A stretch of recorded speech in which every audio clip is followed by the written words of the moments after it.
राज्य सरकार आपके द्वार कार्यक्रम का चल रहा है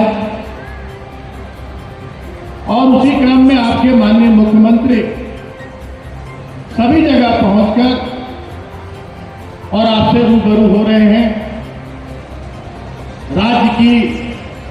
योजनाओं को बताने का काम कर रहे हैं, जनहित में जो जो योजनाएं धरातल पर उतारी जा रही हैं उनका कितना लाभ आम जन को मिल रहा है इसका आकलन करने का काम कर रहे हैं। और ये जन सैलाब बताने के लिए काफी है कि राज्य सरकार जो भी योजनाएं अंतिम पंक्ति के लोगों को लक्ष्य करके लागू कर रही है उसका सीधा लाभ हमारे यहाँ के आदिवासियों को, यहाँ के पिछड़ों, यहाँ के हमारे अनुसूचित जनजाति के, अनुसूचित जाति के लोगों को, यहाँ के गरीबों को, यहाँ के शोषितों, वंचितों और यहाँ के सभी गरीबों को राज्य की महत्वाकांक्षी योजनाओं का लाभ मिल पा रहा है। पहले भी बहुत सरकारें थी, इस राज्य का गठन हुए 24 वर्ष हो गए, लेकिन कोई सरकार आपके द्वार नहीं आती। जनता का चप्पल घिस जाता था, प्रखंड मुख्यालयों के चक्कर लगाते, जिला मुख्यालयों के चक्कर लगाते, राजधानी रांची का चक्कर लगाते, लेकिन ना कोई योजनाएं अंतिम पंक्ति के लोगों को लक्ष्य करके लागू की जाती थी और न किसी योजना का लाभ आम जनता को मिलता था।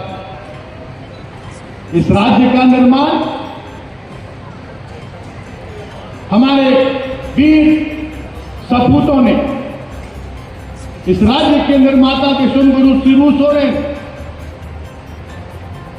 जिन्होंने अपनी पूरी जवानी जंगलों में बिता दी, भूखे प्यासे रहकर, अपने घर परिवार से दूर रहकर, कि हमें अलग राज्य लेकर यहां के हमारे जो आदिवासी हैं, यहाँ के जो हमारे पिछड़े लोग हैं, यहाँ के गरीब हैं,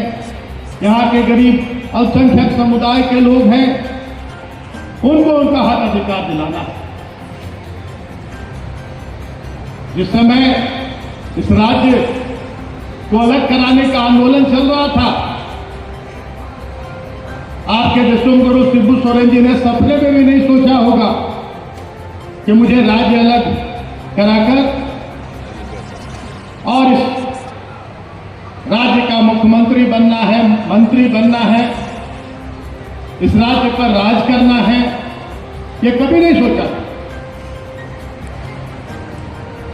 उनकी यह मंशा थी कि जब तक हम अलग राज्य नहीं लेंगे, अपने झारखंड वासियों को हम उनका हक अधिकार नहीं दिला पाएंगे। क्योंकि बिहार के समय झारखंड, जो आज हमारा भौगोलिक क्षेत्र है झारखंड का, इधर ध्यान बहुत कम रहता था। जो भी योजनाएं लागू होती थी मध्य बिहार को लक्ष्य करके, उत्तर बिहार को लक्ष्य करके, झारखंड का सिर्फ दोहन होता था। और लंबी लड़ाई के बाद झारखंड राज्य तो ले लिया गया, लेकिन इसका जो मूल मकसद था, मूल उद्देश्य था, उससे सभी सरकारें भटक गई। सिर्फ इस राज्य की जल जंगल, जमीन, यहां की खनिज संपदा का दोहन होता रहा और राज्य की जनता का शोषण होता। राज्य की जनता को अपने वोट की मशीन समझकर सभी राजनीतिक दलों ने उनका वोट लिया और इस राज्य को लूटने और लुटवाने का काम किया। ये मैं दावे के साथ सभी मंचों पर कहूंगा कि किसी सरकार को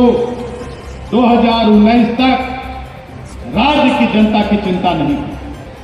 कि राज्य की जनता को कैसे रोटी मिलेगा, कपड़ा मिलेगा, मकान मिलेगा, कैसे रोजगार मिलेगा, कैसे पीने का पानी मिलेगा, कैसे स्वास्थ्य की अच्छी सुविधा मिलेगी,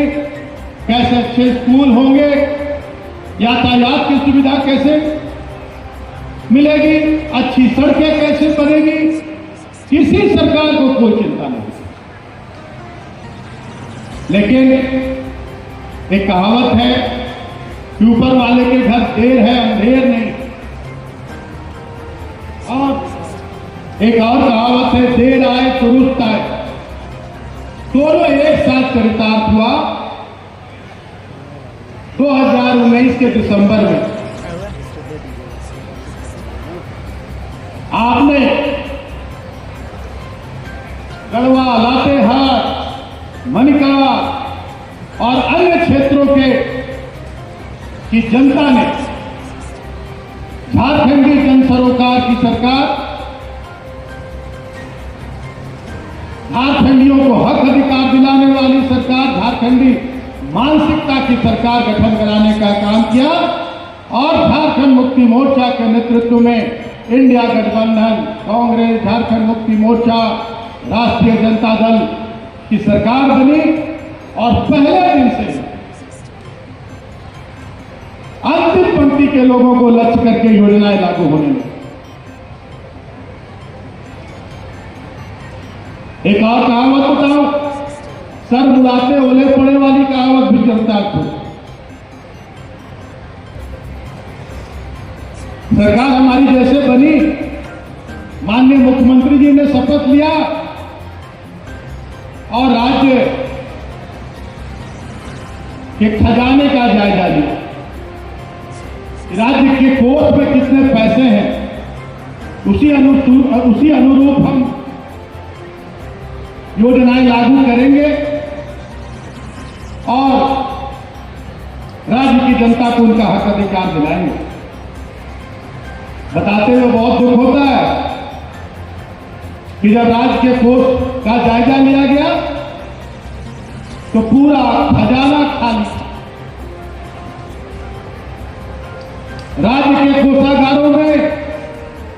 विभिन्न विभागों के बिल ऐसे पड़े हुए थे, सरकार के खजाने में पैसा नहीं था, कर्मचारियों को तनख्वाह देने तक के पैसे नहीं।